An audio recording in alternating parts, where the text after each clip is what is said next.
I'm happy to be back, really. Yes. So, We're happy. so I'm leaving with Alice today, we're leaving to get our shot. So I had a different color mask on, because it doesn't match. You gotta wear blue. She's the best. Right, very. That's okay. So roll call, everybody's here. Robin said she'll be a little late. Approval of the agenda. Can I have a motion to approve the agenda? Second case, Pat. Any changes? All in favor? Aye. Opposed? Okay, here's the minutes, so why don't you take a couple of minutes? That was from January. January. Yeah, sorry, we're a little behind. We're on COVID time. February meeting for Torrington, right?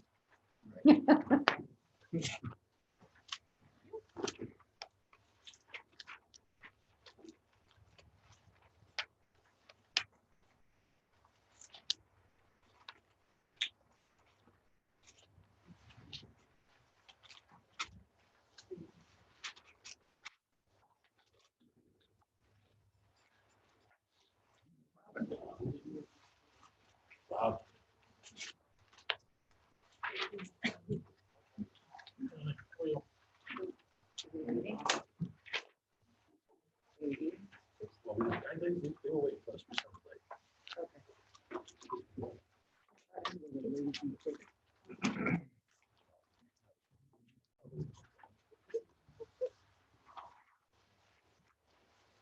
Robin. Hi, Rob. Thank you. Of course. Great.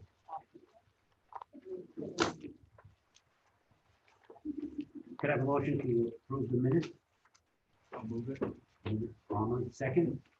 I will second. Second. Any discussion? All in favor? Aye. Opposed? Anybody on the public? Cooper? I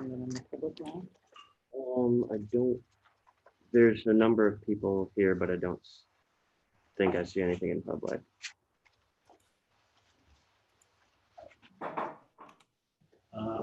Just the last, at least a month, 3 weeks, SLAM has been meeting with both the middle school and the high school personnel. Mario and I and Sue met with them twice, just to review what was happening for tonight. And I want to say that they're really doing a fantastic job in getting the district to find out. We don't want to make a mistake on the design, make sure everything is included. You don't want to go back and say, oh, it's been a mistake. So taking a little longer, but the time is well spent to get everything right, make sure the building is perfect, the program is there, the pathways are there, and everything else. Mary, you want to say, because you've been on the calls. Nope, they've done a good job showing us how we could do two things in one place, and therefore get our square footage down where it's being mandated by the state. I mean, that's still a work in progress, right? We're getting there. But you're saying that involved the staff too, so they're. Yeah, the staff. Oh, yeah. Oh, yeah. Ton of meetings. Either I take the morning meeting, Mary takes the afternoon meeting, or we switch. Yeah. So one of us is always on the meeting. And Amy. Amy's on every meeting. Yeah. You want to do your thing? Oh, sure. Sure. Yes. Okay. Is that Amy Samuelson? Hi again, everyone. Can I be a presenter or am I already? Yes, you're ready. Thank you. Allison's back. You got a shot? You okay? I'm good. Okay. All right. Another one. The more the better. Yep.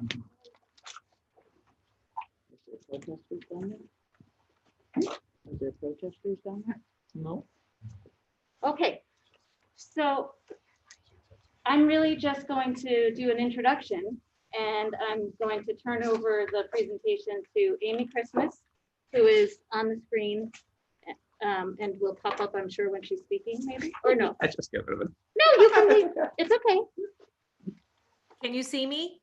Now we can. Now we can, yes. All right, and then when Amy finishes her presentation of the project goals and the program update, which Ed just described, then Julia Singer is going to speak a little bit about the process of conceptual design and our first steps headed towards actually taking that program and making a building. Kemp, is there anything you wanted to add? Okay, so you have a full presence here of Kemp and I and Julia and Amy. So Amy, I'm going to have you take it away. I will be happy to move the slides for you. Okay, thank you.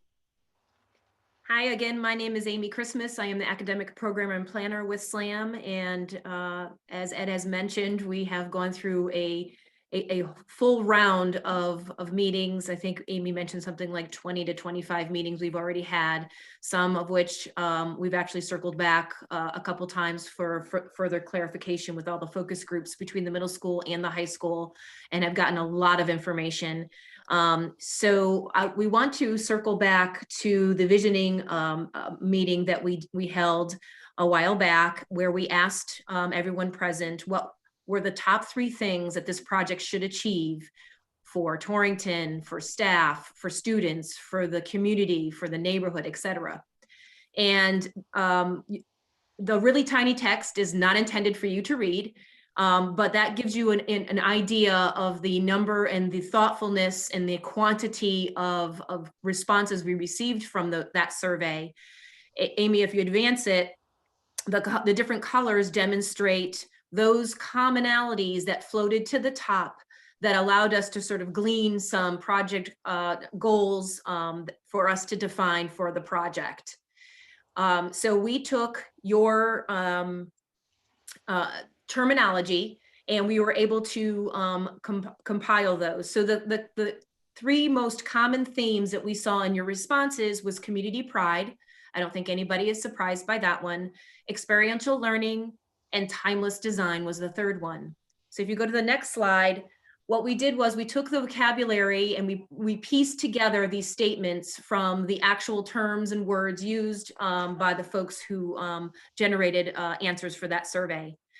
The first one is about community pride, and it states, provide a sense of place for Torrington middle and high schools that promotes community and connections rich in pride and diversity.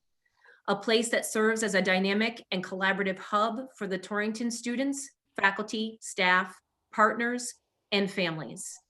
I'm going to go through all 4 of them, and then we can circle back and see if there's any comments or questions or clarifications after we go through all 4.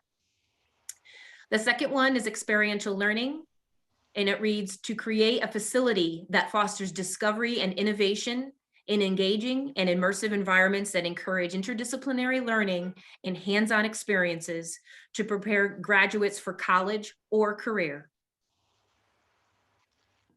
The next one is about timeless design. Create a safe and secure facility for Torrington that supports the current educational program and is adaptable, flexible, and resilient to evolve as the changes of curriculum, technologies, and pedagogies advance. And the final one is about sustainable actions.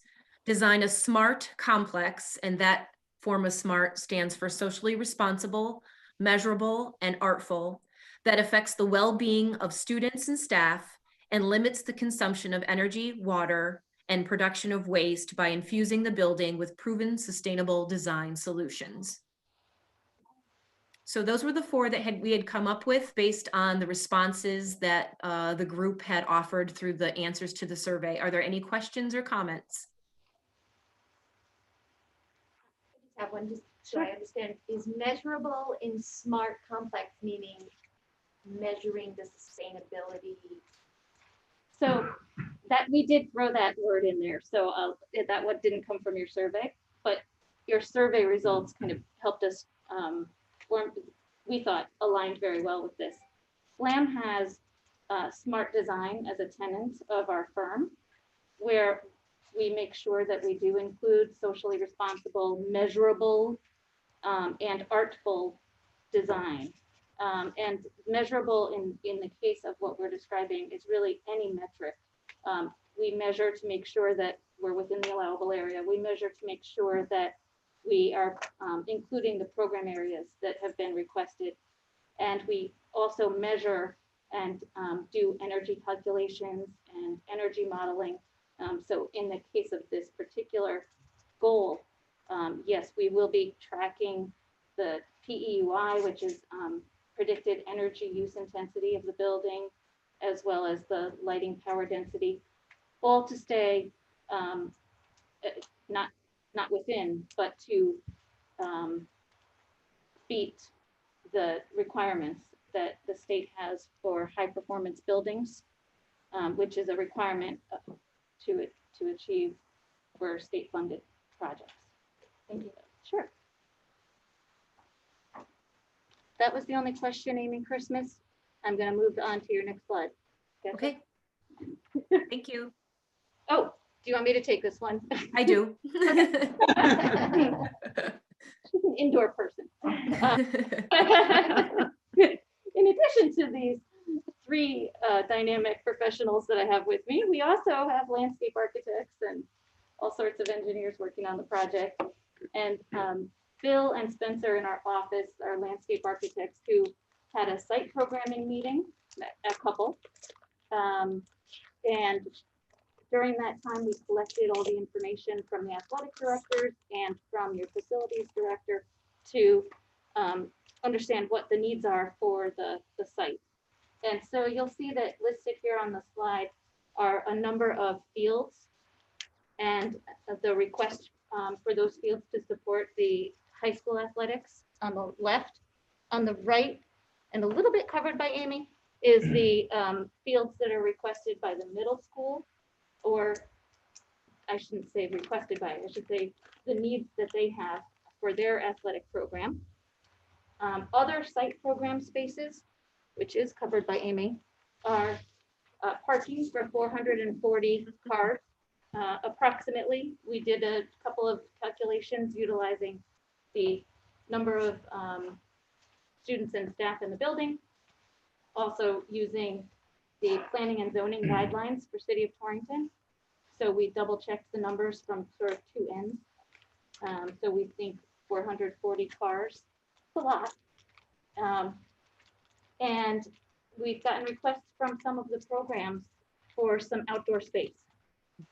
Both high school and middle school would benefit from outdoor classroom environments.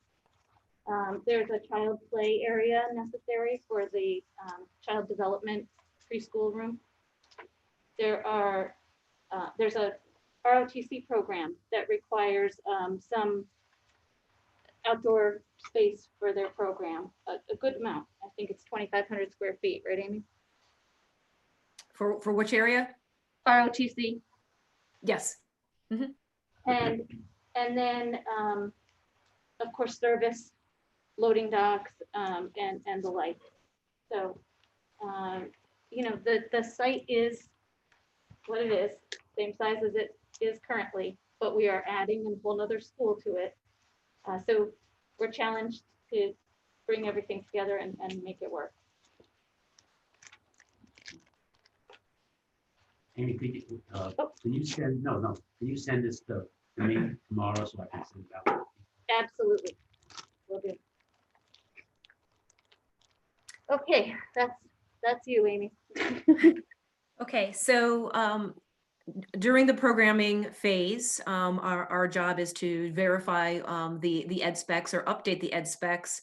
What you see here is a tally of space, and the first bar represents the space that was identified in the ed spec. And as we are in the process of going through and vetting that information, the program bar you see in the middle represents where we are today with that tally. And then on the far right is the target that we are looking for to get ourselves to be able to provide an appropriate a building with the right amount of program space, but also the right amount of area for other things that need to happen in the facility. The overall facility size will be 284,295 gross square feet. That is the overall amount of space that or building area that will be built. The second number that you see there in the ed spec, it was 196,873 net square feet. That is the amount of program space that was identified in the ed spec.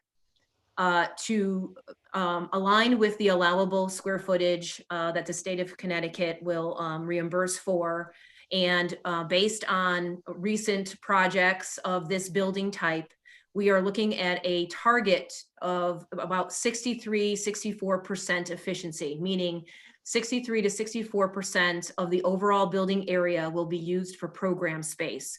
So the colored stuff. On the right-hand side, you can see the different colors represent the different departments that are in both the middle school and high school. You can see that there's two color lines for each color.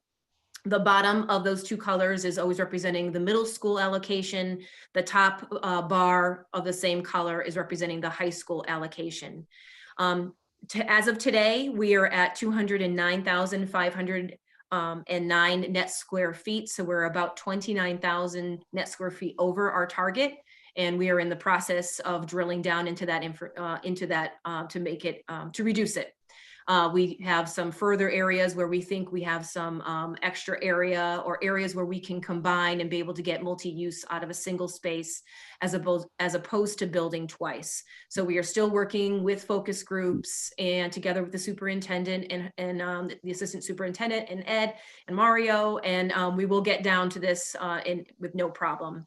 We want to clarify that the amount of area that is in that lighter gray portion of the upper portion, which is the other area that isn't used for program, is to accommodate things like horizontal and vertical circulation. So all of your stairs, all of your elevators, all of the circulation in the building, all of the restrooms. When you have assembly spaces like a gym with 1,000 bleachers and an auditorium with almost 500 seats in it, we will have a significant amount of bathrooms to accommodate all of those uses in addition to the day-to-day school uses. And they need to be ADA accessible, so there's a certain size capacity that is required. All of the wall thickness, the building structures, and any of the MEP support spaces. So main and distributed electrical rooms, main and distributed data closets, the boiler, mechanical room, fire pump, etc. So all of these non-program spaces, spaces that students can't use for classroom space and that sort of thing, is what is in that lighter gray area.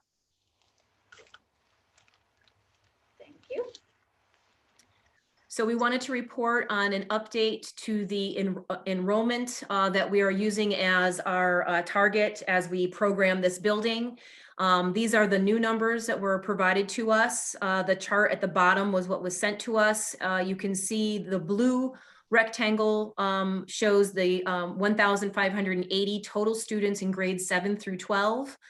In grades 7 and 8 specifically, it would be 645 students in those two grades, and 935 students in 9 through 12. And that is the highest enrollment combined over the next few years. And that is the target that we are now working with.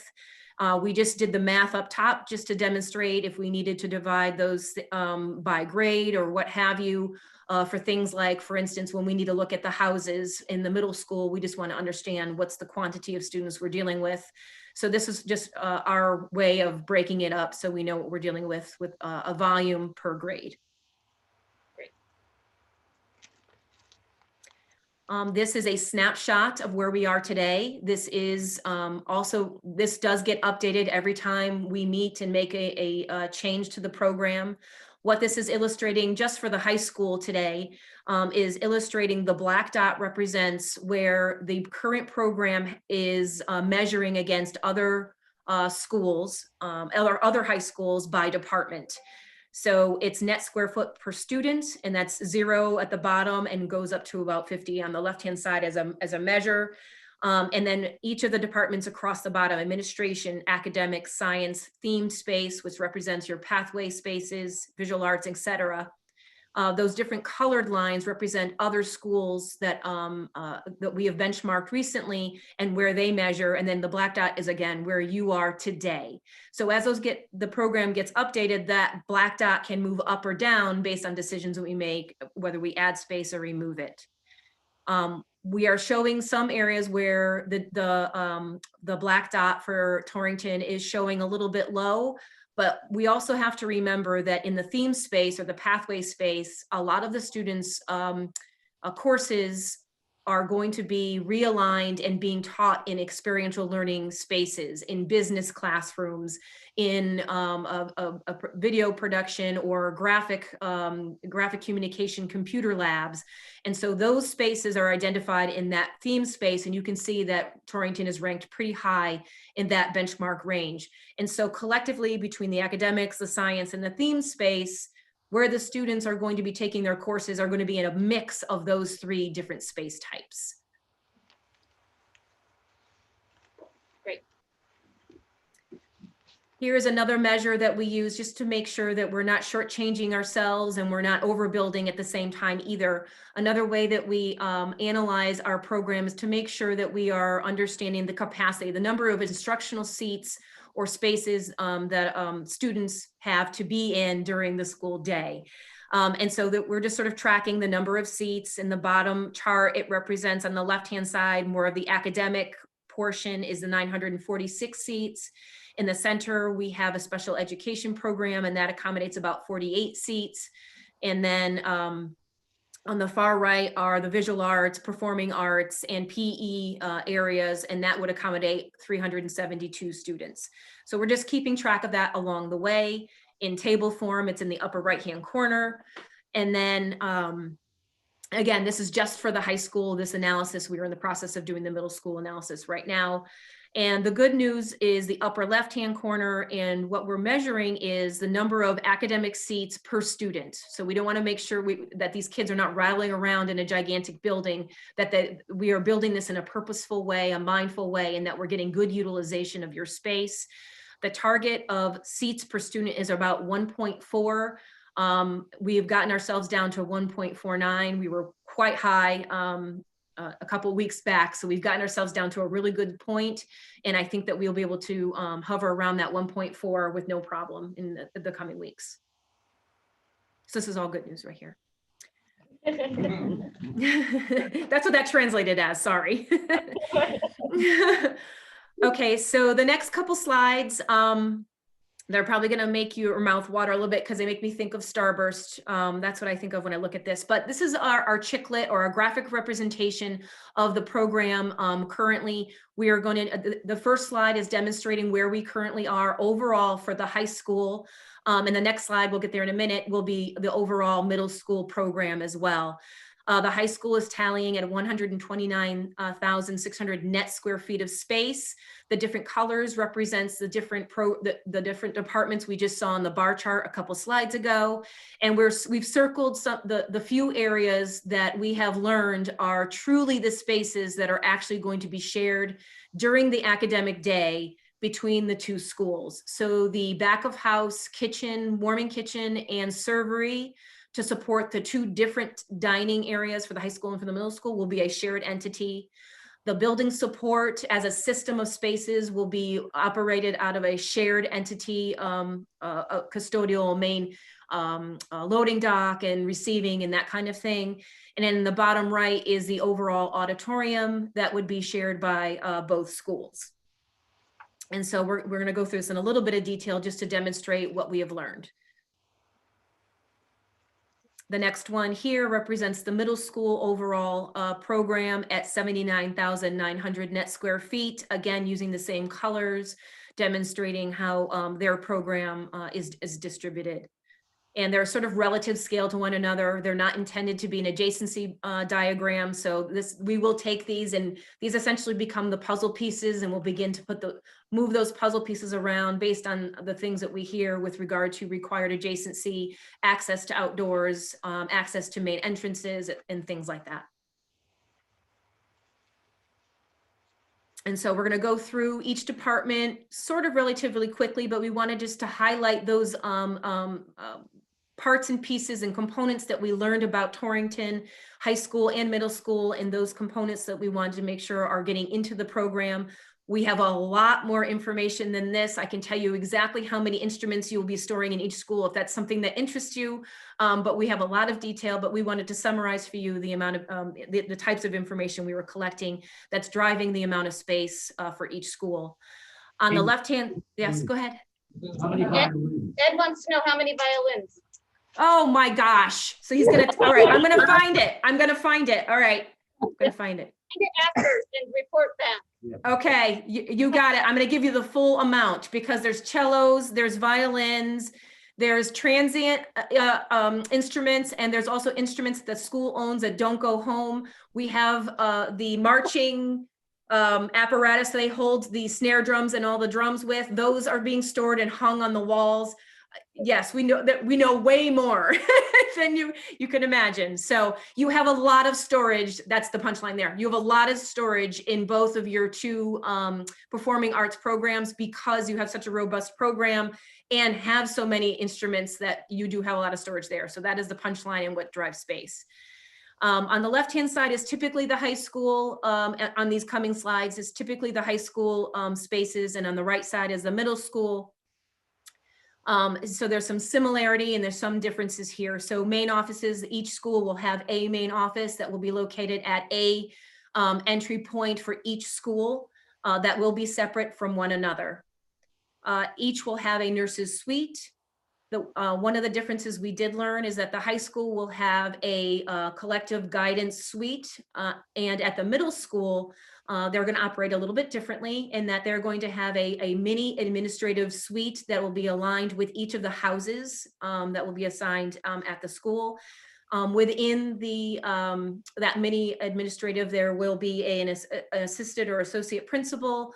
There will be a social worker, a school psychologist, I believe, and a behavioral tech, and a guidance counselor. And that little mini group will be assigned one per house.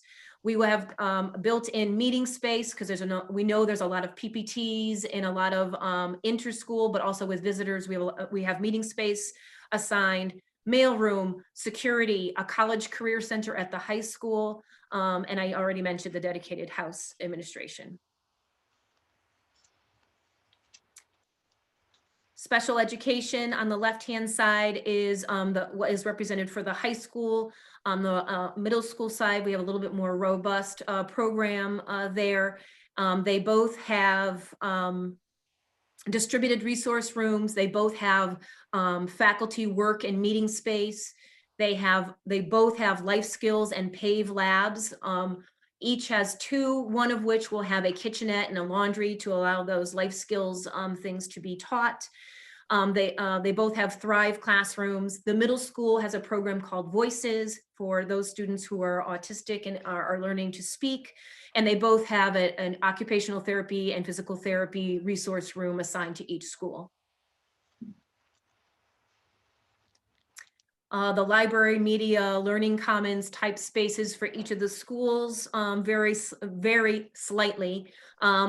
For each of the schools, we have provided an appropriate amount of space for low stacks to be able to see over and have supervision of the space to accommodate 15,000 volumes at the high school and 10,000 volumes at the middle school.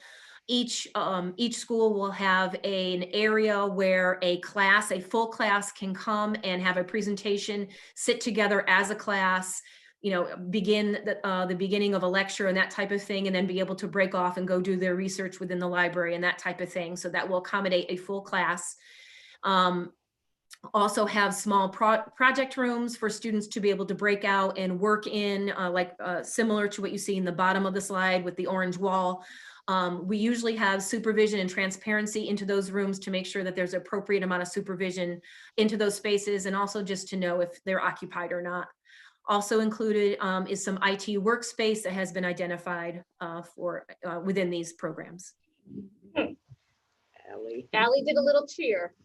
Yay!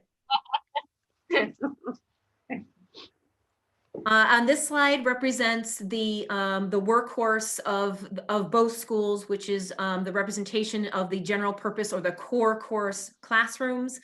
On the left, we have about 20,000 square feet of high school classrooms to accommodate 24 students in each. On the right-hand side, we have about 19,000 square feet of classroom also sized for 24 students. The idea is that we will have common technology, plug and play throughout the collective whole facility so that there's a common technology type teaching wall and that type of thing. They will be flexible, reconfigurable rooms, sort of like what you see in the images there, where it may be face front like the bottom left for testing and lecture and student presentation, and then also small group work like you see in the middle bottom image with some in-room storage, and obviously controllable natural light. In addition to the classrooms, we have some academic support. It really is faculty support. Those blue boxes represent faculty workrooms, which is represented with the small image on the far right, where we are providing space for faculty that if they need to move from one classroom to another, if you have an instructor who may be teaching in a business classroom one period, but also maybe teaching in math or another class, another period, has the ability during their planning period to come to a academic faculty workroom, have the ability to make copies, have storage in the way of locker space identified for each faculty member, secure locker storage. So if they want to put their winter coat there, they can leave it there, it'll be secure. Also, we'll have phone booths in those areas. So if they need to make personal phone calls or phone calls home to mom and dad that are of sensitive nature, they have the privacy to be able to do that behind closed doors. Also, the ability to be able to plug in their laptop and do work, whether it's independent or also come together as a departmental team, have some visual connectivity on the wall and meet as a group in that space. So we're providing about 4 of those at the high school and about 2 of those right now at the middle school. The sciences, we right now are identifying allocation of space. We did hear that there are a variety of sciences that are being taught, and those are ever evolving. So we will have a mix of dry sciences and the wet sciences, as we call them. So we'll have some that may have fume hoods and a good amount of sinks. And then we may have spaces that represent something like the bottom right, which is more flexible furniture in the middle with some infrastructure at the top for physics and engineering and things like that. So they have the ability to move that furniture out of the way and do pulley experiments in the center of the room if appropriate. So then in coming phases, we will begin to identify the specifics of those rooms. But we have an allocation of space right now, including a prep room and a storage room between each pair of science labs. Now, the next coming slides are going to be the pathways. So the majority of them are, these are specifically for the high school. The last slide does have the middle school pathways on it. So these first 2 pathways, the first one is business. We identified 2 business classrooms, which really are going to focus on technology, data visualization. So it might be a room that it might be a room that looks like the one with the green wall, so that each table has their own technology to be able to see fine data, small fine information up close and not have to be able to see it from across the room.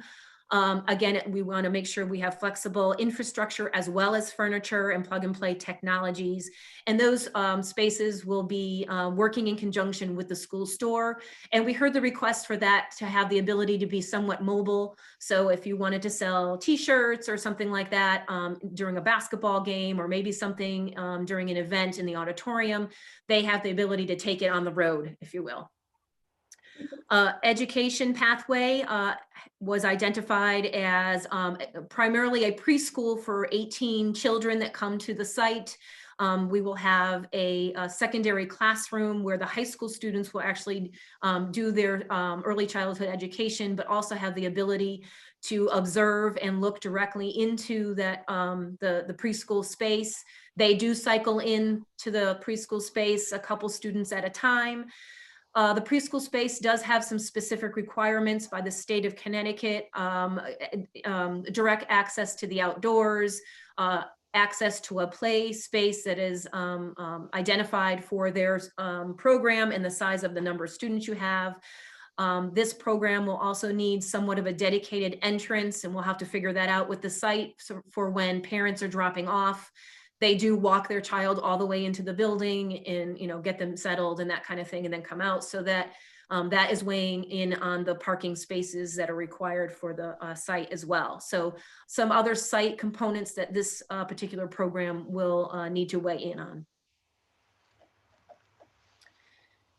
The next pathway is health and wellness, and this was a very interesting one. So this is covering a very full gamut. So we will have a culinary lab, which is more of a foods lab in the way of teaching nutrition and health and that type of thing, possibly similar to what you see in the middle of the screen.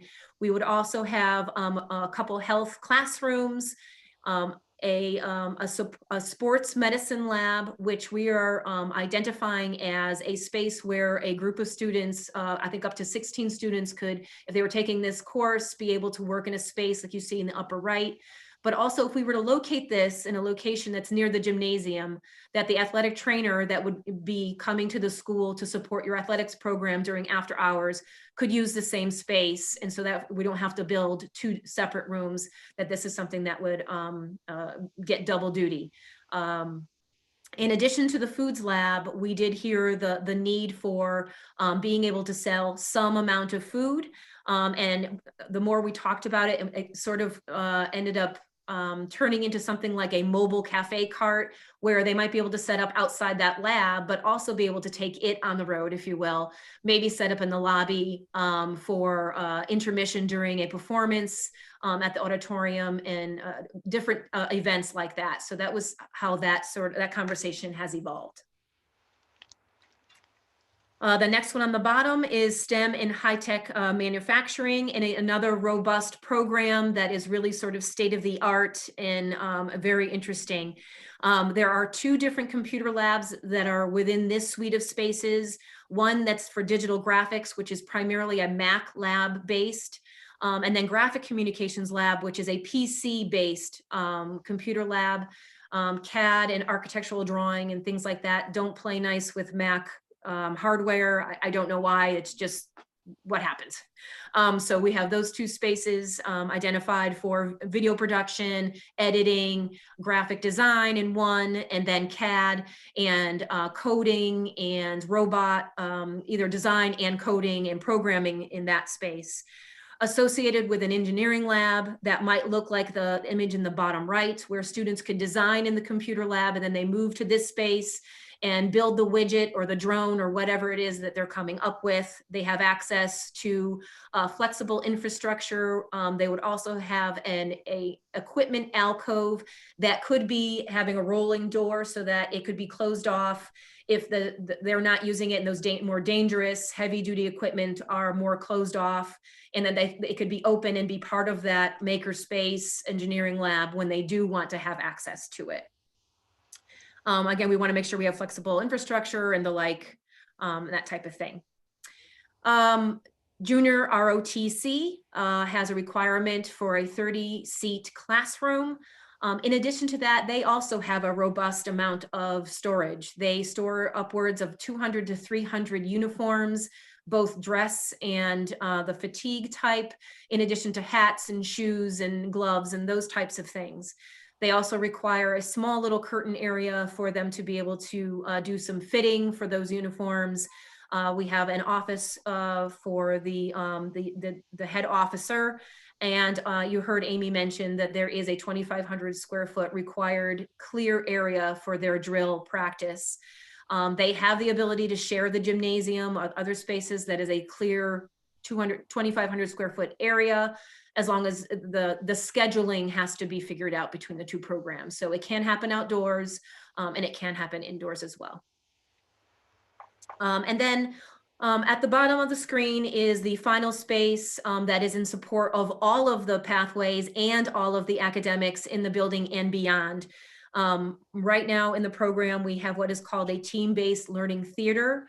It is a collaborative theater that is in a deep U shape that allows eye contact for folks within the audience to be able to have conversation and debate. You can see the person you're speaking to. It's not just a face-forward lecture hall. Each pair of rows of seating are on the same tier. So the students in the front row, when they're in group mode, can just swivel their chairs around, and they're now working at a individual cabaret type table, like you see in the inset in the bottom right. We have these types of rooms in a couple high schools. We have the third one potentially going in as well.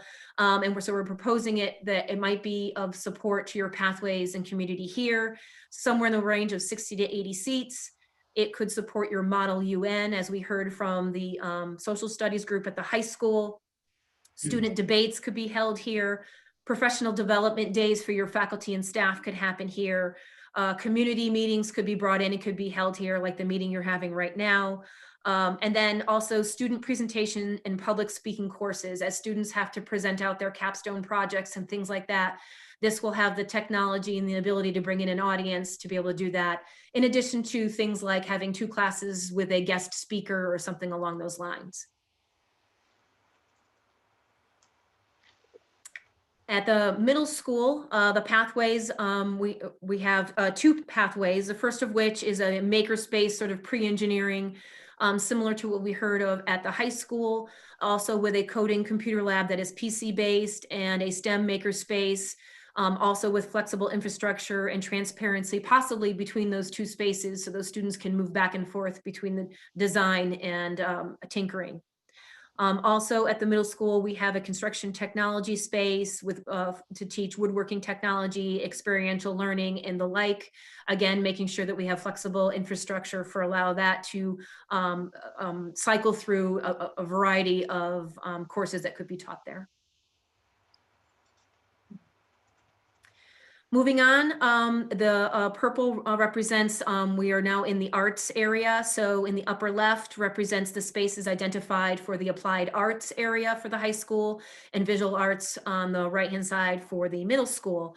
The high school has 2 art studios and a ceramics or 3D sculpture studio that tends to be a little bit messy. It has floor drains, it has specialty drains in the sinks to capture all that stuff.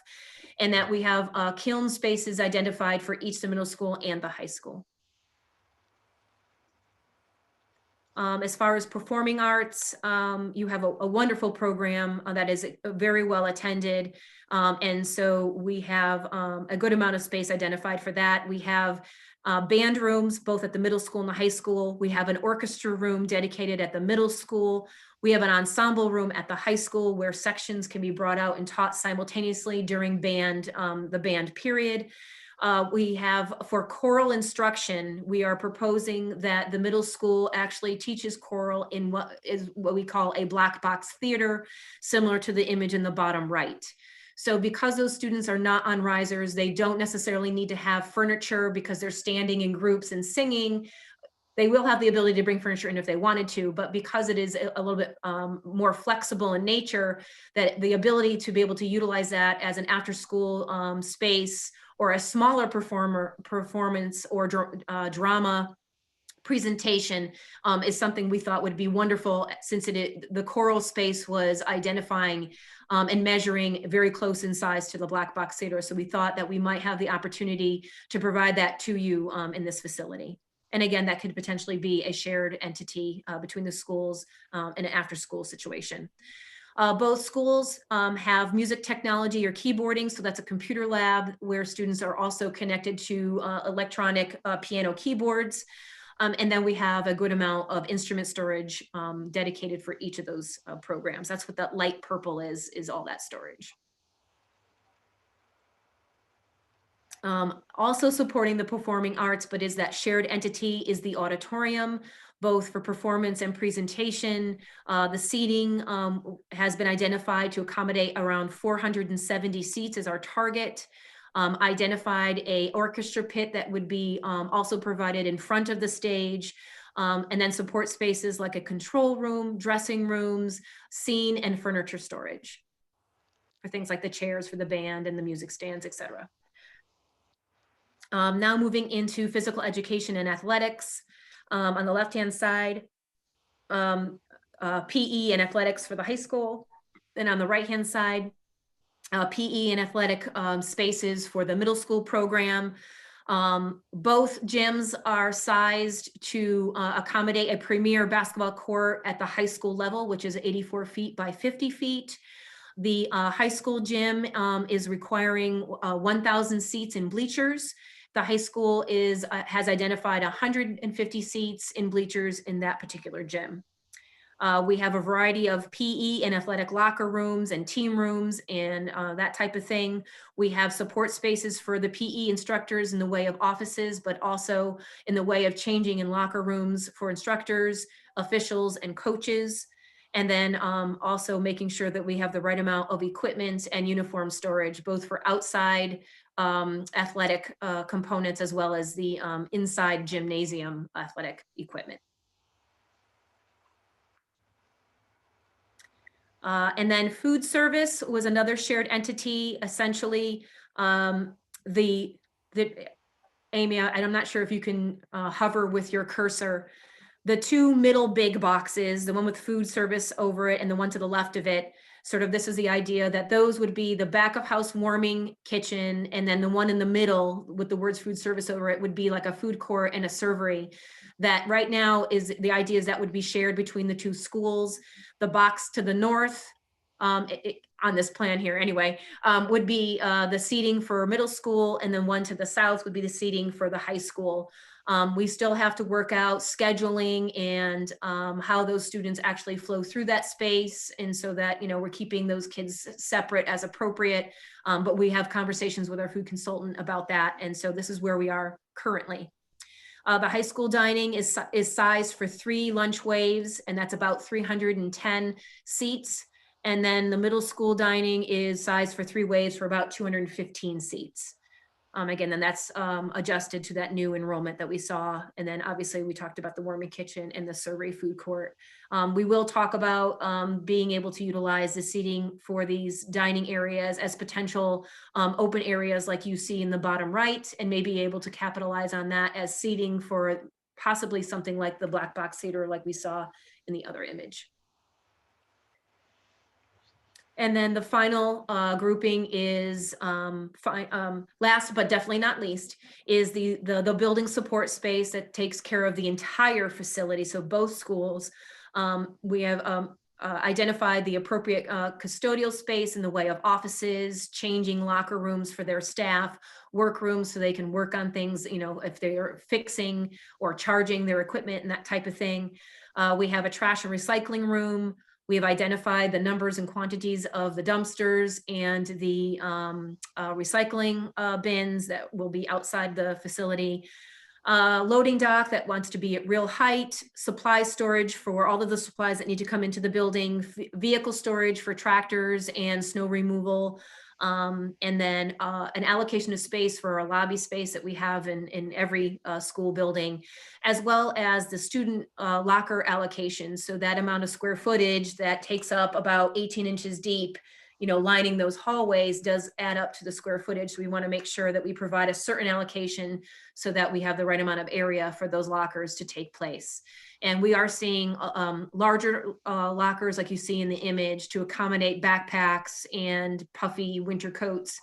So the long, skinny, tall lockers that we all hung our coats in, we don't see those in schools very much anymore. We're doing the bigger ones where they can fit their backpacks. So that is the end of, what's the next slide, Amy?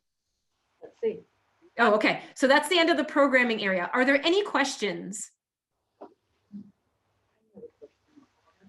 The science labs. This is Robin speaking. Go ahead. Hi. I saw 6, right? Yes. Okay. Is that enough to cover all our sections? That is what we were finding. And when we circle back, we're going to look at those, not in this meeting, but when we circle back in user meetings, we can show you the utilization of those courses. And again, I want to make sure that we realize that Some of like the courses that potentially are being taught in physics classes, in physics labs right now that are in the way of pre-engineering will be moved out of those science labs and will be taught in that pre-engineering pathway space. So we want to make sure that we are providing the right amount. We might have to put one back, but we want to make sure that as we map those courses that are moving to new spaces that you may not have right now, that we have the right amount. So between the pathway spaces and the science spaces, we want to make sure we have the right balance. So it's a good question, and we do need to look at it together with you, but according to what we see in the course listings, we think we can. Okay, thank you. Yep. Other questions? Great. My question is, so our enrollment this year at the high school is up by about 50. Should we be concerned about that? There was a question about enrollment. Did you hear him? Yes, I think I did. Can you go back to that slide? Because it has all the data numbers on it. So, And this is a common concern every time that we have to put these numbers up there to demonstrate what we are instructed to design to. So this is a common question. And so we do want to make sure that we answer you properly. Amy, did you want to start? so we have received 2 sets of data. And yes, the maximum enrollment that we are allowed, that we are designing for happens to be this school year, 21-22. So as, yeah, I think I'm right, yeah. So as coincidence would have it, that bubble that you're describing is now, it's also the bubble that we are designing to at 1,580 seats.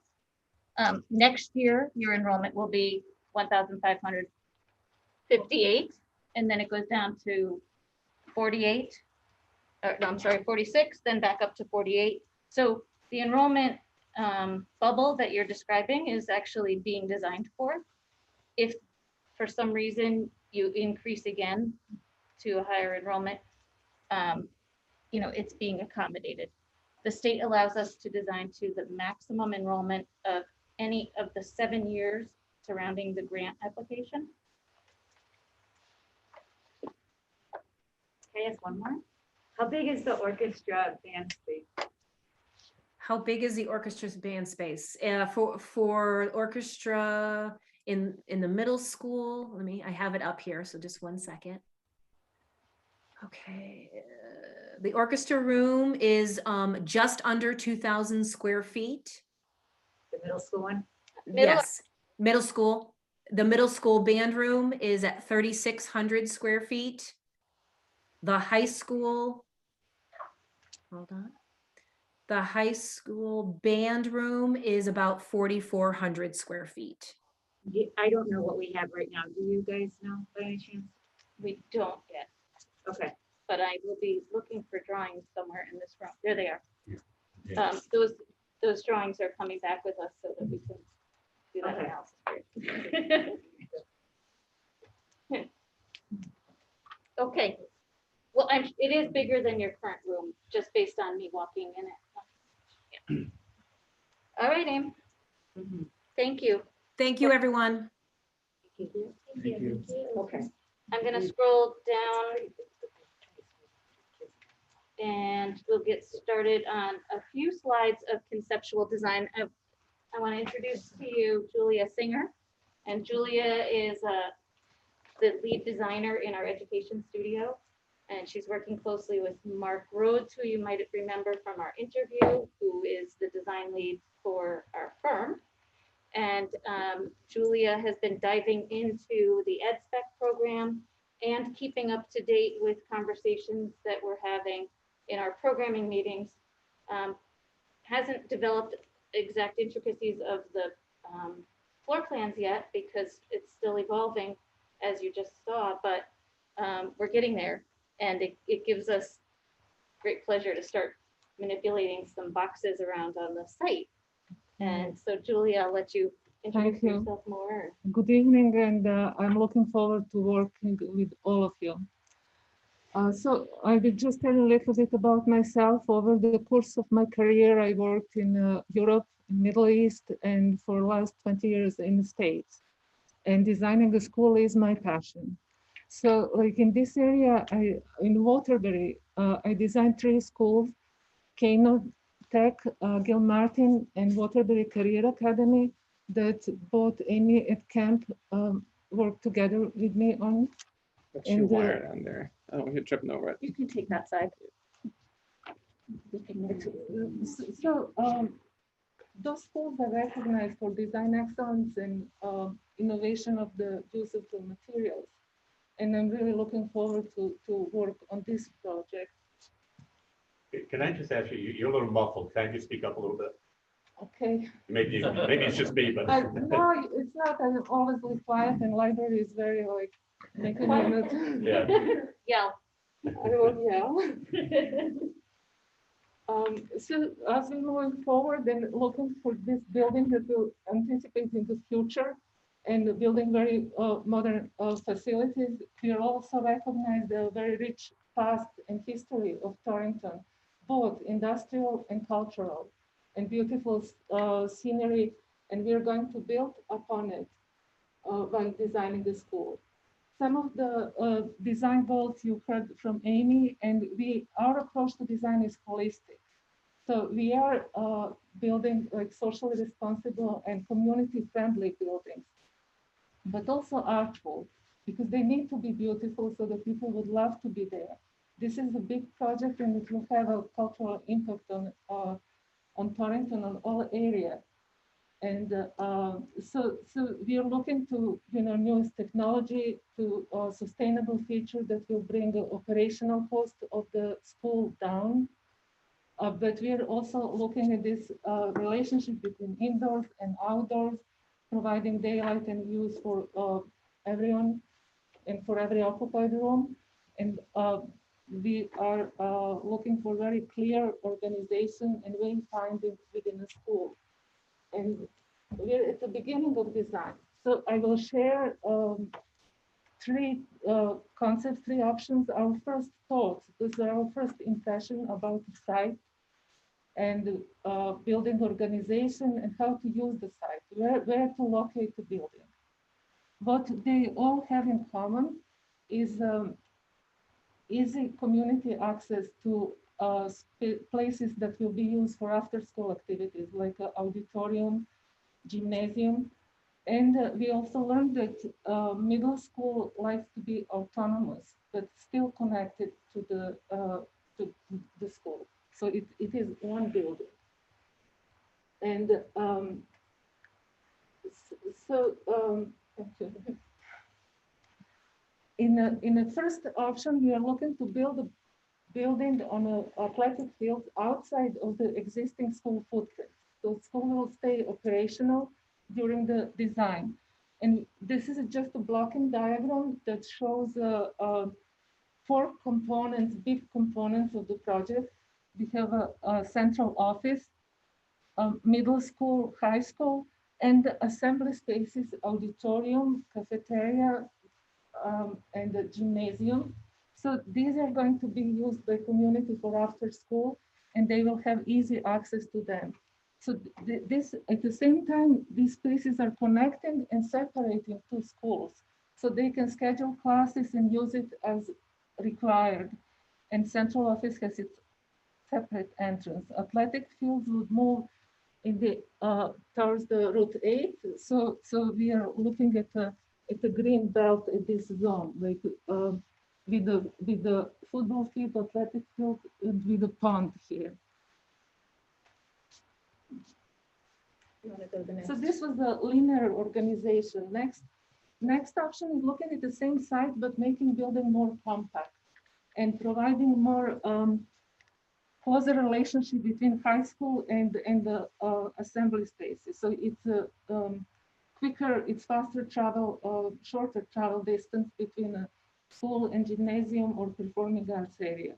And we're thinking about organizing middle school in a different fashion around maybe courtyard that will bring a lot of daylight in the middle of the school. And athletic fields are really similar. In our third option, we still think that we need to explore if building can be placed on a parking lot. This one will give a presence and visibility of the school within a community because it will be closer to the Route 8 and it will have this nice views of the pond. We are thinking about organizing middle school and high school around the courtyard, which can provide outdoor learning spaces because after post-COVID time, that might be valuable. And assembly space like gymnasium is still close to the field. Athletic fields are near a residential neighborhood. Now, however, this might be the hardest one to construct because it will require a temporary entrance to this school to come from this side. And you might need some blacktop because of the field and parking. And also like when we designed this gymnasium auditorium, we might need to overlap with the existing gym and it might be some phasing required. But still, if presence and visibility of the school is desirable, that may be the option. So those are just our first impressions of the site and our first thinking that we would like to use to further explore and develop maybe floor plans and see, define better pros and cons for each of them.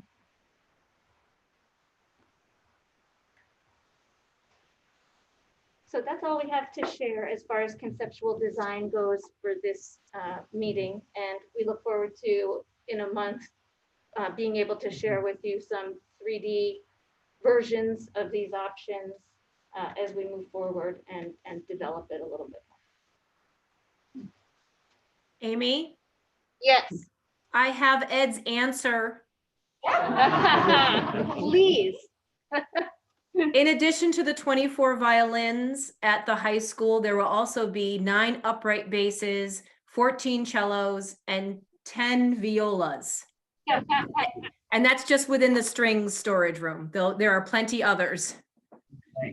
So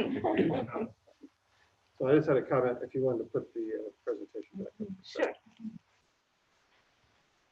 Hello, everyone. Kemp from SLAM. Appreciate all the work that has gone into the programming effort and the conceptual design ideas that Julia is mulling around. This last one, I wanted to just kind of discuss. I think Julia mentioned it, that putting it on the existing parking lot probably creates some some immediate conflicts into the operation of the existing school. We haven't had the opportunity or don't have the knowledge base from your feasibility study to know whether you already ruled something like this out. So we would like to hear from you on that, if there was some previous discussions. Well, part of the problem is, we talked about building the school first and then knocking down later. Where would you park the cars? Car would be parked in this area. That's why I mentioned you might require blacktop here in the winter for parking the cars. Right. But school would cars will be parked here and main entrance to the school would switch from this side. But you'd have to park about 300 worth of cars of asphalt. Or would you just gravel it? What would you do? It could be temporary gravel. I mean, I think these are some things that we would have to talk with O&G about. Yeah, that's one of the biggest issues. But we want to make sure that we acknowledge that, but it may be that this is because it's a very prominent position on the site, that maybe that's the best location for the And building. the other thing that this one can give you also, besides this nice relationship with the nature, you're coming to the site and parking would be right here. It's not moving towards this end, and perhaps it will give you most of the coverage of the site left for the field. I think we brought up, we have to look at phasing because, the other areas don't require that much phasing, Correct. so to speak. They're This easier one would construction. require, Yes, correct. and Yes. and I think ONG would accept that it brings up the price. You keep on phasing 3 phases instead of just 1 phase. Absolutely. There are cost implications and there are also design implications. So we want to look at both. We're not ruling anything out yet unless we find out that something has unsuitable soils or there's some other structural reason not to go in that area as well. Ellen, you I'm also thinking with all the fields in the back, it's closer to the neighbors, some more noise for the neighbors. So if the school is more to the back, then it's less noise for the neighbors. It could be perceived multiple ways because I'm sure that some neighbors would prefer the view of the fields than a True. 4-story wall, Yeah. right? Yeah. So we'll have pros and cons for all of those, and you're right, you know, some, Also, like during the construction, they would have some hard time. The Okay. noise from the highway also has to be Yes. considered in both designs, because it's very, like, if you stand out in the parking lot, Yeah. the noise is a major. You can take that into consideration, the soundproofing of the building, We right? could, Another yeah. School site, Deerfield. We will have to, because even when you stay here, noise is still very common, especially in the winter when trees are. And we'll have air conditioning anyway, so, right, You so will. we wouldn't have our, because our windows, like, if they were open without that, it would be, Probably but yeah. just spend $1.5 million in the parking lot. Now, what would you have to look at that cost? You got to grade it. I'm not sure it'd be that much, but it would be something, yes. You're gonna have to provide drainage. Yeah. You know, I spend 90,000 every 4 cars, so. Gary, would you say I said, to build a parking lot that big with circulation, you're talking 400 square feet per car, maybe more. And every 40 cars I build is about 90 to 110,000. That's your 18 inches of process, that's your gravel, that's your asphalt, that's your. right. I You know. don't think we would want to do anything more than a binder coat, maybe I use 3 inches. just gravel, you know, so I think we'd look We into get that away for with that. sure, yeah. So there's no question that it would have carry some cost for doing something like that. But if you do note that this concept is from a footprint perspective of the building on the site, it preserves the most land area for fields. And so there's going to be this balancing act that we need to come together with as a group. Yeah, You know, geez, what's that's more nice. important? And can we deal with a little bit of cost of phasing to get more fields in the end? That may be something that the group wants to pursue. I just wanted to bring that up because, you know, I know that you guys have went through a lot of different concepts, or maybe you did or didn't. Not sure what you went through with the feasibility study. I just want to make sure that we weren't going down a path that you had ruled out. Yeah, it was always in It was the, always in the back, yeah. Never- Doesn't mean. never in the front. It was. Yeah. Have you ever seen where you utilize space off-site for parking? I'm just thinking During behind Lowe's. During construction, construction, During sure. construction, maybe this, yeah, and for sure, we would, Mhm. I think that Ed and Mario are already in discussions with the Yeah, the we're community. going to see the mayor, to look at This area. that area, to deed it back to the Board of Ed, Mhm. so that There's our any skate park. Oh, construction yeah. would be reimbursable for that area. See, right now, if you come in to school and we want to add a third lane, it would be non-reimbursable because it's a city property, not our property. So we're going to the mayor next week to see if they would deed the property, some of the property there to the Board of Ed. So I was saying is that we'll get reimbursed because it's our property. I'll die a happy woman if we can do that and get rid of the skate park. Not that you are, no. No, nothing. It can be moved, Yeah, yes. and I was looking more like behind Lowe's. Could we utilize that parking if this seemed to be the more desirable, work out an agreement with them and shuttle people back You and might be forth? able to. I mean, they have a lot of stock back there, but They have 341 spaces. yeah, it's unbelievable. Wow. And they're filling it all with stuff, but Right. I'm sure it's a possibility.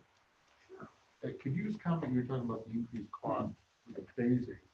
Can you just go over that? Yeah, maybe Dave wants to go over it, or Well, yeah, I mean, I think in concept, it's, you know, if you're building something in one phase, right, you're constructing a building and it's done. If you're doing it in multiple phases, you have to then go through the minimum duration of time it takes to build it, which, you know, say if we build half of it first, it's not as though if to build the building twice the size, if it took 30 months, you're not gonna build, it's not just 15 months to build one that's half the size. So you're gonna spend the time to construct the first one, you then have to move people out, wait for the old building to get moved out of the way, then start all over again, resetting that cost to build another building. So typically, introducing phases will inevitably elongate the construction duration, which has. But how is that different, the moving into the front there, where the tennis courts are now? How would that increase the length of construction? Well, it looks like there's an overlap with the Yeah,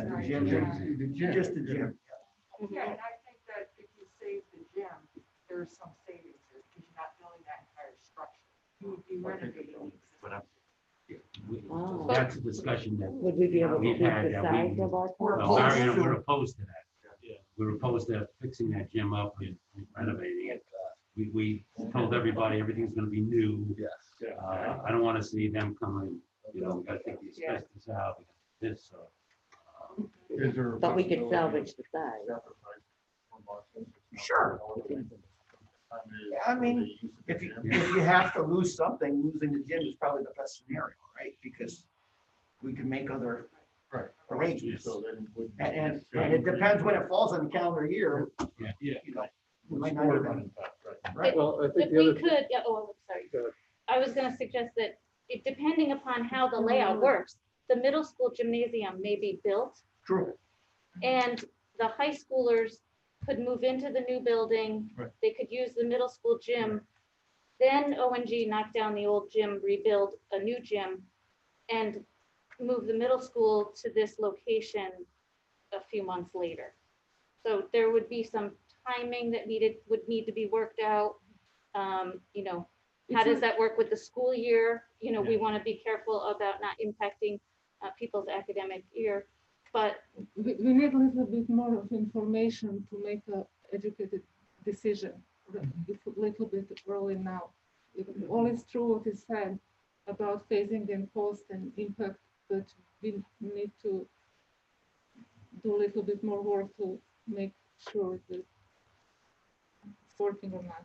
Yeah.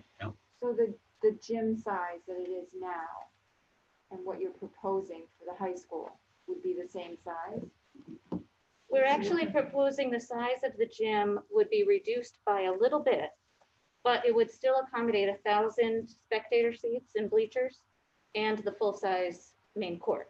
So you wouldn't be losing any functionality of the space, but we are trying to decrease it a little bit. Remember that the existing school was built when the high school served more than 930 students. It served 1,500, right? So your existing school is quite, 220,000 square feet, and we need to shrink it a bit, to right size it for the right number of students today. So as Amy said, we'll, next month we'll have. Yeah, these flushed out. before we leave, you guys, just when do you think you can update us on the date so we know that that will be our next meeting, so. So, I mean, I think if you still want to do the monthly meeting, if that works out for everyone, the first Thursday of the month would be fine with us, of April. April 1st. We only have it in March. What's that? Is it April 1st? That's April Fool's Day? I'll put a false nose over top of my mask. I'm just asking a question. Could you have it the week before or no? The 25th, what do you think? So we could share progress, and I mean, I'll let Julia speak up. We'd be happy to share progress. It may not be as polished as if we had a whole nother week, but Okay. every week we're doing more work. So whenever your meeting falls, we will absolutely have things to show Okay, you. we're just talking, we have budget meetings, so let's schedule for the first. The And first we it know you're gonna is. have everything ready. Sure. Right, Kemp? That's right. No such thing as done, but yes, we will have a lot. We will have a lot to share. Yeah. Can you clarify that last week in March? Yeah. The last week. Yes. So April 1st will be our next meeting. I'll send everything. Yeah, be on it. Guys. Jamie? So I just wanted to, I think we've had a lot of really positive feedback, so I want to thank you guys. I think Oh, thank everybody's you. learned a lot in the short period of time you've been on board, so I'm I'm really glad to happy hear you that. guys are here. Thanks, it's nice to hear. We really enjoy communicating back and forth with your staff and faculty, and the administration's been fabulous. What about Mariona? That's Mario, that's what I said. And your building chairs, I don't know I how don't you. say much. We really appreciate They're you, great. you know, at those meetings, everybody's been participating. The teachers, the chairman, department chairs, both principals, all doing good jobs. We appreciate the feedback, you know, that's what makes it really a valuable experience for everybody. Make sure we get the right building. Yes, that's what we want. When you guys do this design for April 1st, would there be a non-scientific or scientific calculation as to how much playing field would be left with each scenario? Yes, we'll have an overlay for the site. Yeah. For each of the options. Do you know when you're gonna do the traffic study? When does that start? We could get that started probably the next week or so, because now we have a parking count that we're working toward. Just let us know, because I know the police chief is interested in being there. or whatever. Coordinating, okay, I would like to also, perhaps we do the count first and then we circle back. And I think I mentioned last month, we talked about it not being quite a normal year. So using this year as a traffic study, maybe a Yeah. little undersizing things, right? But I would check with them, because they've done traffic studies again, because that's why they put the stop sign in front of the school, so they've We'll done. certainly traffic talk to the city administration and planning office to make sure that they may have traffic counts from last year that Yeah, would they be do. beneficial for us to know. Mhm. Great. Okay. Okay. Thank you very much. And you'll Thank you. send Amy, you'll send me the copy so I can send it out to everybody. I sure will. Yep. Yeah. We're having a meeting with the mayor. We're trying to. We're trying to get a date, yes. To discuss expanding the number of lanes. Well, Well, actually expanding the footprint of the land that is under the ownership in parentheses of the Board of Ed. You're talking about the whole lot. Because anything that's Correct. out, that whole skateboard. and Yeah. Well, if there's work done now, we don't get any reimbursement. Right, but the other thing. Oh, absolutely. It comes in handy in more than one, but most of all, it gets paid for by the state. Oh, what did they show? Oh, surprise. Title. Some kind of lease. Lisa, okay. That could be, I don't know if the state would consider that. Yeah, but maybe a 99-year lease or something. Yeah. Do you know if Torrington rents that from the city? No. They just park there. It's not, I don't even think it's authorized, it's just a free. No, it is authorized. Is it? There is an agreement that they can do like that. The tech kids actually park at the tennis courts, though. They don't have a parking lot now. Yeah, they do the truck, they put the. Up by the tennis courts, so not in the skate park. Not if they park here, they're more in the front. You know, closer to the driveway, they're there. Oh, they're yes. not- Yeah. Oh, then I need to know. Yeah.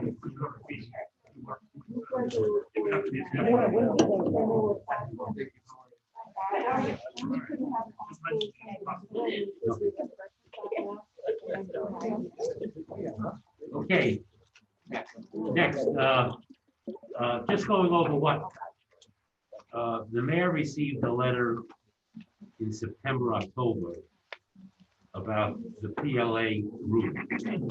Then they called us, and Fiona got another letter, and Fiona, myself, and Sue on Zoom met with the PLA rep.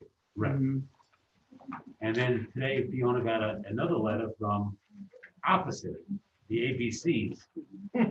So I asked Ken just to let us know what a PLA is, and then we can go further and let everybody, and ABC.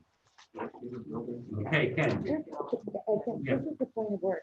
I thought that we weren't gonna be able to make the decision on the PLA, that was actually gonna be the city council that made that, is that Well, not true? we would then go to city council and tell them what we want, you know. I think you're right.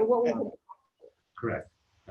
And this can, I don't know if you guys can hear me. And Fiona's right. It usually in any town or city, it's usually the town council that would make the decision whether to sign and execute the PLA with, for the project. Because the PLA is, a project layer agreement, which means that you'll go union on this project. And it's solely signed for it would just be the high school, middle school project. All right. And then I wanted to jump back, when you're looking at you and Mario talking about taking that skate park. And I don't know if SLAM could weigh in by getting that park. Does that open up any more flexibility with the location of the building, with fields and everything? Does that help, our constraint that we have with fields? Is there some possibility we're putting a middle school field over there or something in that area? I think they should look at that, the possibility, especially if, you can get a response back, if you could get use of that land. More site area will always relieve the pressures on the site, but you have to pay for it with the same budget. So, the bigger we get, the more we have to spread it. All right. So, just now getting back to the PLA, right now we have two PLA projects. One's down in the city of New London, one's in Middletown. And there are some other PLA projects. And I want to say, and then Dave, you can correct me if I'm wrong, probably about 25 projects, the school projects go with a PLA. And it really comes back to the town, decision of the city, whether they want to go with a PLA or not. And I know, Ed, you went and we looked at, some of the bid results we've had on various projects and everything like that. So I don't know if you want to report on that. Well, after you finish, I'll. Okay, so, I think my, opinion to the building committee would be, I guess Fiona is just kind of saying, it's more of a town council decision and, have them go through it. It's, you can make a recommendation, but it's really the town council has to make the final decision. And with the PLA, it's only union contractors, but everybody. Yeah, it would be union contractors. Now, when we do a PLA, there are some contractors that we can, get taken off the PLA, whether it's temperature control, whether it's security contractors, they have that because there's just no union contractors out there in that scope of work. So we work, if you decide to do a PLA, we would sit with the unions and go over the PLA and what, who's going to be covered on each of the scope of works of the packages. One second, even with a non-PLA and PLA, they still have to do prevailing wage. You're right, that is correct. So if everyone understands it, no matter what, you're paying prevailing wage, which is they consider the union rate, correct? So you still pay that. Yep. Do the non-PLAs offer the same internship opportunities for students that the PLAs offer? No, and that's where, the issue is with a PLA, you have more opportunity for apprenticeships, getting those, Torrington people involved and having it so you can get, the local people involved. The union will set up that and work with their contractors to bring in young kids and do apprenticeships. Yep. That's a big positive selling point with a PLA. Ken, have you seen a difference? This is Donna. Oh, yeah. Yeah, I see it. A difference in coming in on time. Forget about budget right now, but with either group. So right now we have the Middletown Middle School, and that is progressing extremely well and, moving along, and I wish you had a case study where we had the identical building side by side that you could do it and to see if, if we don't have anything. And I can't sit here and tell you, if you went union, it'd be, 100 times better if you didn't go union. I don't think anyone could give you that insight information.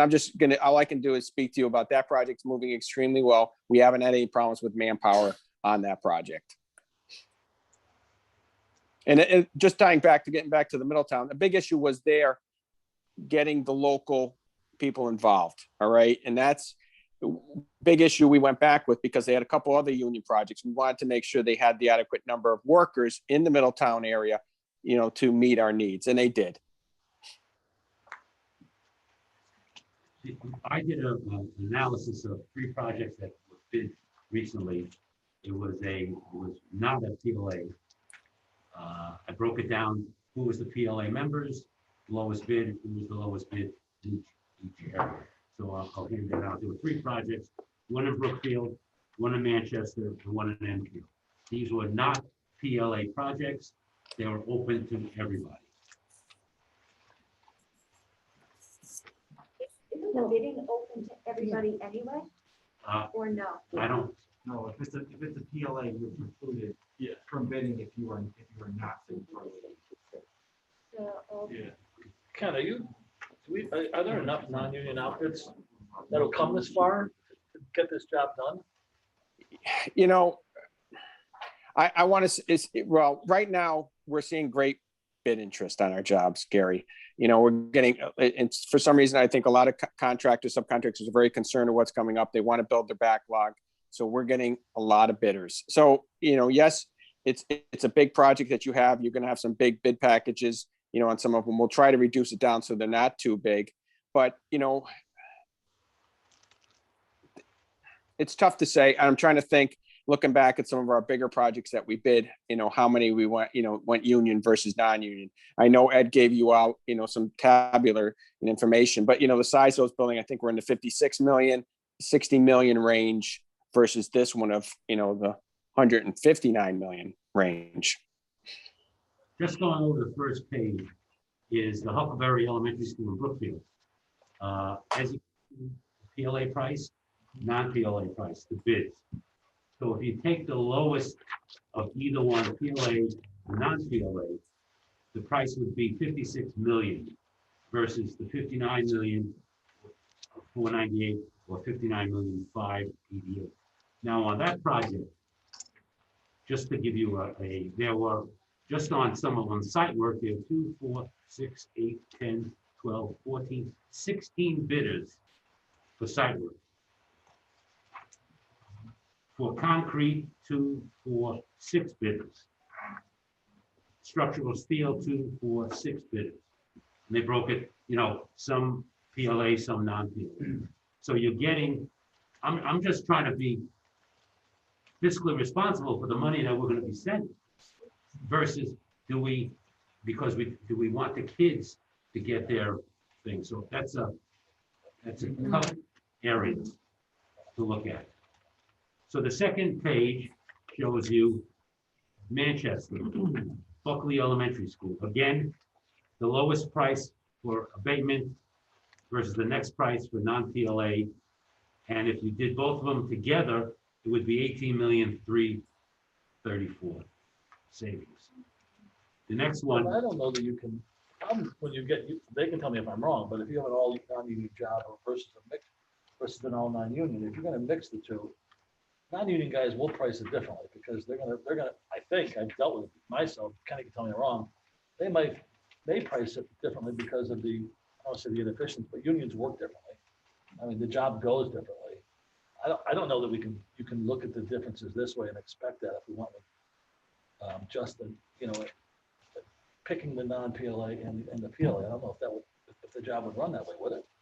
Well, the lowest bidder, site work on Manchester was, the lowest bid was a non-PLA. He got the job. Oh, so I thought you were showing me that you were bidding at 2. So this is, the job is a right. Oh, okay. This is this was like abatement. So it was a wide open bid job. Correct. Oh, okay. So that's what I was asking, Well, they decided not to have a PLA agreement on it, so everybody was able to bid. Well, right, it's right. Still prevailing wage.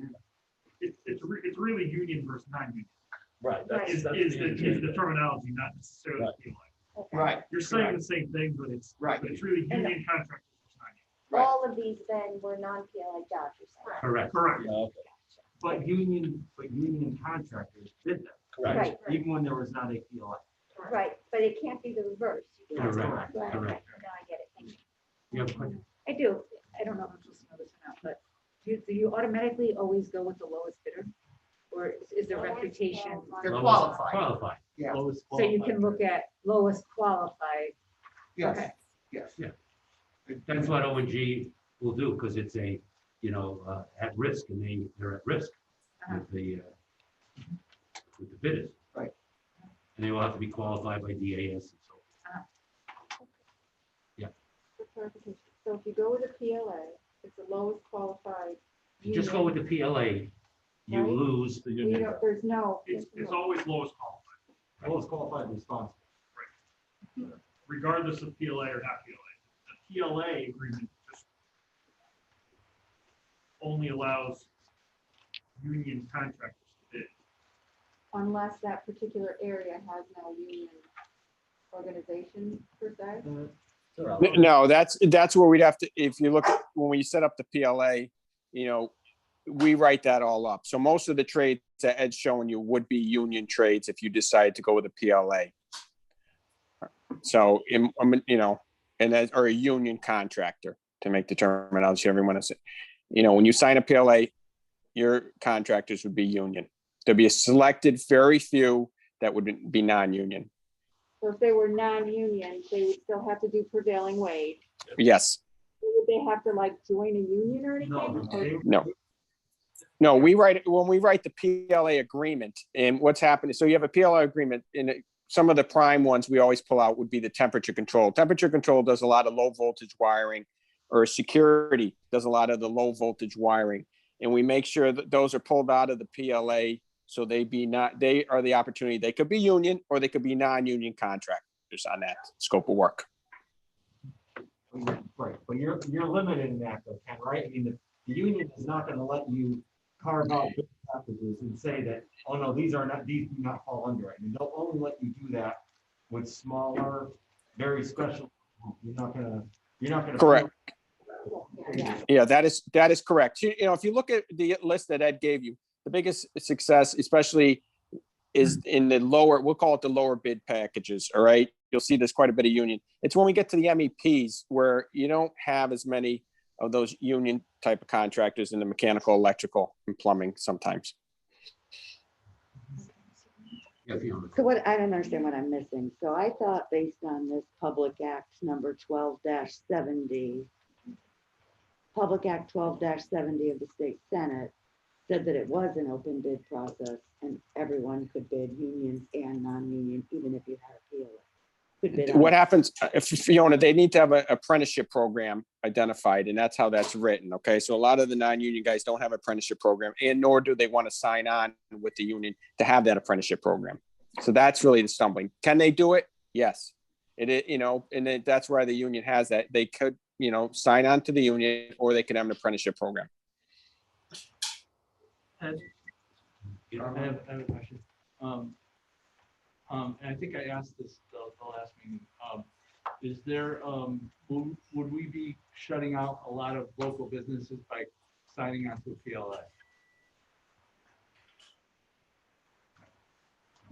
I'm trying to think. I don't know, Dave, if you can answer that. If there's, you know, I'm trying to think of the local contractors, you know, that would be bidding this, you know, electrical or. Electrical contract. There's nobody This is gonna be a $12 million electric. There's nobody. There's nobody. You're gonna get very. No concrete, no electrical. Yeah, for the site. I mean, they're all great electrical companies, it's just Right. too big for them. Yeah. They wouldn't even want to tackle a job like this. I can't think of a single sub. Yeah. You don't want to shut out your Doosan. No, it's outside their, Yeah, they have to move permit, right? So. Yeah, Doosan's gone, yeah. Well, they're union anyway. They will absolutely. I just wanted to bring it up, and if we want to have the PLA here and the ABC here to discuss it, whatever your pleasure is, I just want to let you know that, and I can do further research where we can see how many bidders are with concrete, how many are union, non-union. I just want to have a fiscally responsible that we get the best for our bucks and not trying to, but also you have to look at the apprenticeship program. That's an important thing for schools. Ken, if it's a wide open bid and you have some union and some non-union, can the union guys still do the apprenticeship program? Well, no, see, no, what'll happen is through the PLA, they'll be required to do that. They, you know, because the union already has an apprenticeship program, but they would focus it and it would be geared toward this project in the Torrington kids and residents. So if we have open shop and union contractors, we'll still have apprenticeship program to some degree.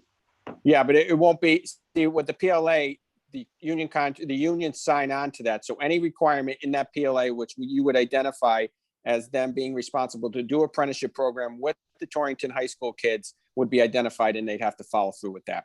They're signing on like an agreement with you to make this a union project. And this is the, what they're going to do.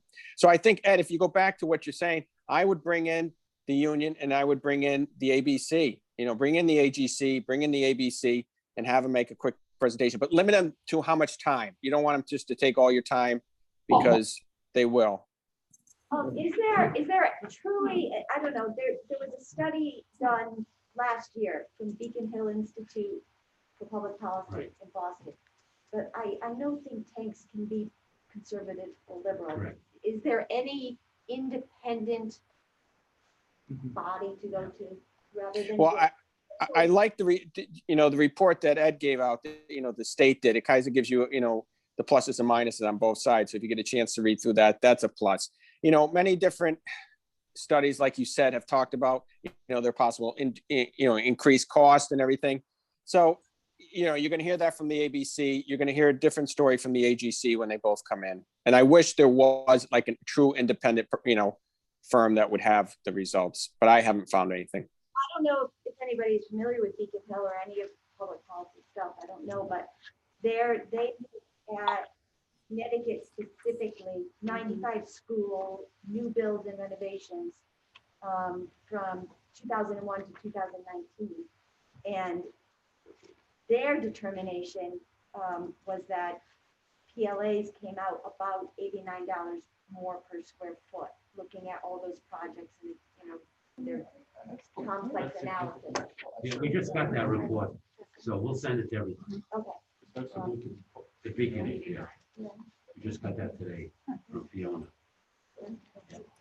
What about like competitive bidding? Would it be less competitive if you opened it to everyone, more competitive if you just did it with PLAs? Does it make it would? So if you didn't have a PLA, it would be more competitive because you'd have more people bidding on your project. But one thing though, but in building schools specifically of this size. Yep. This is a big project. I don't know. Maybe they're going to come from Jersey and maybe Massachusetts, the non-union guys. I don't know how some of the Connecticut trades could. I'd be uncomfortable with some of the non-union Connecticut trades. Maybe you wouldn't. You deal with them all the time. Getting through this job on time without problems, but. Gary, I think that's a great point to bring up. So when the AGC and the ABC come in saying, okay, guys, we give them agenda to talk about different items. Let's talk about, the ABC, which would be the non-union, talk about the potential contractors that would be bidding this job. And the AGC, what are the contractors that would be bidding this job? And we can give them a basic idea of the bid package we're looking at and have them do a little homework. So they can come in and say, here, these are the contractors that have the bonding capacity that would be bidding your project. Can you, Ken, could you do that before we call them in so we have that? Yeah, and Ed, I don't have a problem working with you. We can come up with the agenda to get them both to come in, limit them amount of time to talk, whether it's just 20-minute presentation to go over, and give us their side. So is it, Mario and I work with Ken and then have a date for the meeting? Thanks, Ken. You got it. You have to make a recommendation to the town council on that. PLA, Yeah, that, Ken, when do we have to make a recommendation for that would be down the road when we start? Yeah, you want to keep it moving, Ed. And I think, one part of me is, well, unless the only thing I was concerned if you had more of a, a subgroup from this building committee and then, a subgroup from the town council to sit and hear both sides. So then, then they could report back, and you kind of move things forward, together. And that's something you can think about, and we can talk about that versus you guys just sit and do it, having a subcommittee from this group, a subcommittee from the town council. If it's okay with committee, when Mario and I meet with the mayor, we can bring that up to have a couple of meetings. Right. Good idea, Ken. Okay. Any other questions or? So two things. One, you'll be getting Amy's presentation, and I'll send you the thing about the PLA and so forth. I sent you Amy's. You can forward it. Oh, I sent it to you. great. I couldn't get it through email, so that's why I uploaded it. That's all. You sent it to me? Thank you. I'm sorry, I didn't hear what Yeah. you, just one thing. So you're saying, you're gonna see what kind of, the depth of the trades out there, is that what you're asking them to do? Because Yeah, what I'm, Gary, go ahead, Gary, I can't hear you. What'd you say? Size of the scope of the concrete, the steel, the electrical. I mean, some of these scopes are so large. Unless you're gonna break the bid packages up to different contractors, which I would think we don't want to do, but maybe you do. I don't. Gary, what you're gonna see, especially like on the concrete for this size project, you're gonna see most of it will be union. You're gonna see the same thing with the structural steel. The mason, you probably, you would see them, most of the majority of them being union. So, you're gonna see that definitely, in this. The reason I want to do it is so the ABC and everyone has their, they can show, and you guys in the town council can make a decision, say, okay, if we decide to go with the PLA or we decide not to, what are the contractors out there? And we can weigh in on it too. We deal with a lot of these guys. We know their bonding capacity, and the state has their bonding capacity too on the DAS website. Did the ABC disclose that to us, or would you be able to get that? No, it's all on the DAS website has what the bonding capacity, each of the contractors that are qualified to do the jobs. Thank you. Yep. Eddie? Yeah. That bid there that had 16 site bids, what was it between? And how big was that site package? Site package was 7 million. What's our site package, guys? Roughly. Okay. So you had one, two, three, 4, 5, 6, 7, 8 union. 1, 2, 3, 4, 5, 6, 7, 8, 9 union. The site. Yeah, site, I mean, I don't think we're a big site cost, but if one knows soon enough, I think we're in that range for site work now. But if it was double that, we would have 8 unions. There's just not many guys out there. Well, the low bidder was No, this job, non-union. yeah, no, this size job is good. There's guys out there. Well, we're at 10 for our site work roughly, and that was It's in that range. So not terrible. I mean, I just like having more bidders. Oh, I'm not questioning that. What I'm saying is, I think we need to clarify that because I'm confused about that, more bidders, because they all can bid. As long They can, as but they don't. Right, for them to bid, they have to actually sign an agreement with the union saying that they would, if you're non-union, I believe that act allows you to bid if that company does sign on with the union in some fashion for that project. Most of them, they will not do that. Because it has other ramifications for them on an organizational basis on the rest of their projects. Right. So the option is there, but it is seldomly utilized by the contractor. Contractor is non-union. A single project is not gonna, it's not gonna drive them to transfer to a union company. What's that? No, I was just wondering if anybody was not. Yeah. Once you go across that line, it's gonna be hard going back, right? So we'll get clarification. We'll meet with Ken, Mary and I, sit with the mayor, get city council, have a joint meeting, and let them know. Because I think City Hall was not a PLA contract. No. Southwest School was not a PLA contract. Was Vogel Wetmore? No, this one was not. This one was not. Yeah. So, again, the size of this, that scares me. And I've never done a project this big, but I know people who've bid these jobs and gone bust on these jobs that were non-union. So sure. When you get a contract that goes bust, you got to bust in the schedule, you got to bust. No, it's a good problem. So that's all I'm saying. It's up to O&G. I have no idea how it's going to turn out. But we have, that's why we get bonds. That's right. Right, we got safety measures, right? No, Well, I know that. first of all, they're gonna be scared if it's too big of a package. Second of all, these guys are gonna vet them. And third of all, there's a bond.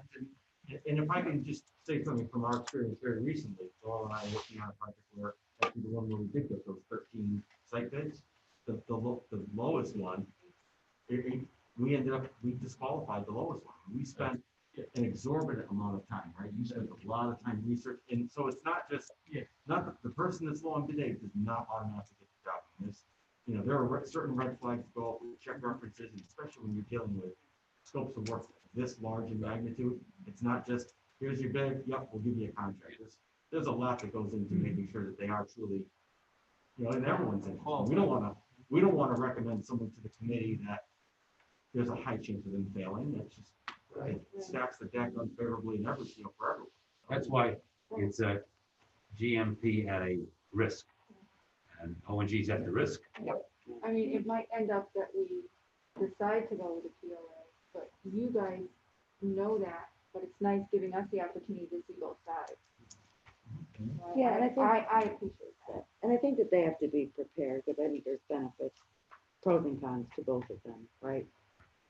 The non-union contractors are still paying the prevailing wage rate, so they're cutting something else to do their profit margin. But I also would be very concerned, especially during the pandemic and getting this referendum passed, to have all out-of-state workers coming in to work on our job in Torrington and not providing any opportunities for local people to work would be my concern.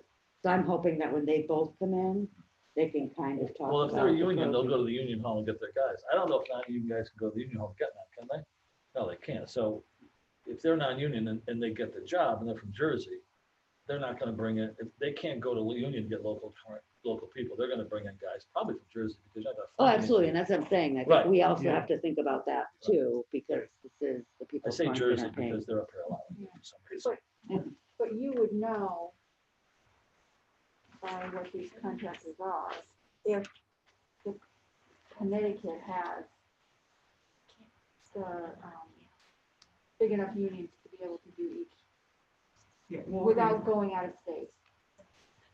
But anybody You can probably do need it. to, Right, and it's the entire pool, right? I mean, there are other unions, it's not like the unions are waiting around for this project to happen. There's other work, so there's still limits to the pool of people.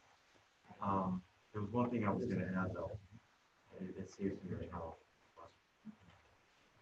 Okay. Go on. So right now, the meeting is. Oh, I'm sorry. Oh, And go ahead. so Yeah. I think when you're bringing these organizations in, I think if it's really important to you to make sure that the people that are working on the job are as close to here as possible.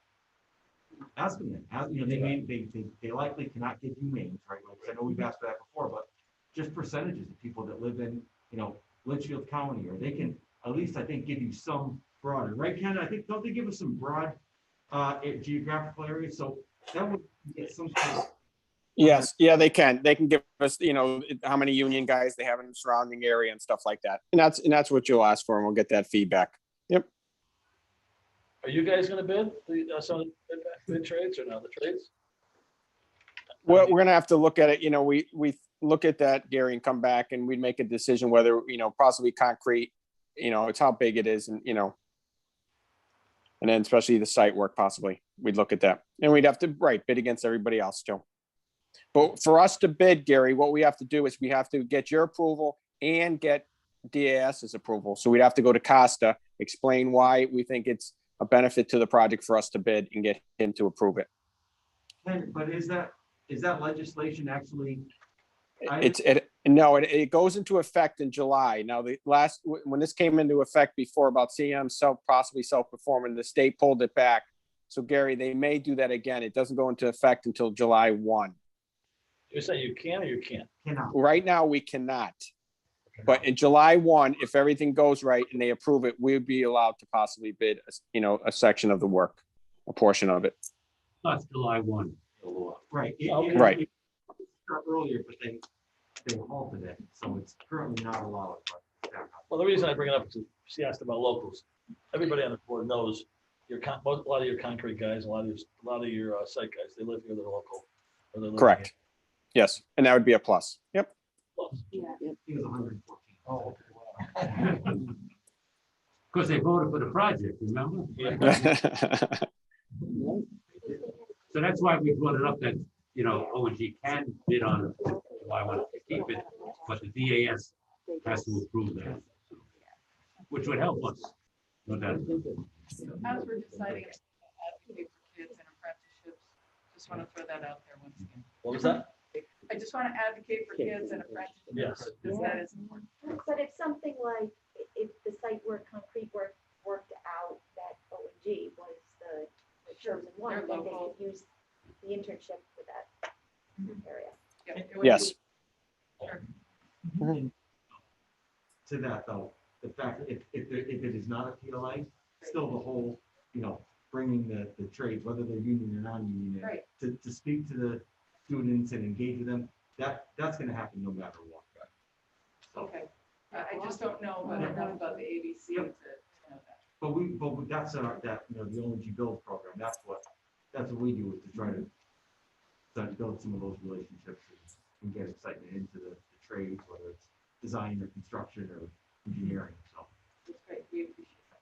That's when they told us at their interview they would do that. Yeah. And look, and here we are, Ed, still telling you the same. At least until the contract is signed. It's one of the things, if you tell the truth, you don't have to remember anything. That's That's right. good. So our next meeting is April 1. In case we have call it in the week before, we'll let you know. Mary and I will go to the mayor this coming up next week. We'll set up a date with city council, a couple city council members, and whoever wants to come, we'll have the PLA 20 minutes and then ABC 20 minutes. Ken will work on some of the questions for us, and we'll go from there. Anything else, Mario? No, I think that's good. What do you want to have on that little committee, like 3 or 4 from each? Yeah. How big is council? How many on council? 6.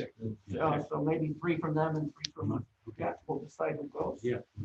We'll give you a call. Certainly Gary, I think I should don't know go. what you're talking about. I was listening. That's why you're going. You've been voluntold. PLA subcommittee. So, round the room comments in a good way, what, Mary? All good? Progress, fantastic. I'm good. Good. Allison? Very good. Yeah, very good. Exciting to excited. see all this. I'm very excited. Learning a lot, and thanks for your patience. I'm good. Play it is back. Yay. Paper pusher. Want that. In the back, Kim. Just tell, this, I didn't want to say it, but Amy Christmas, you gotta change your name to Amy Hanukkah soon, just so.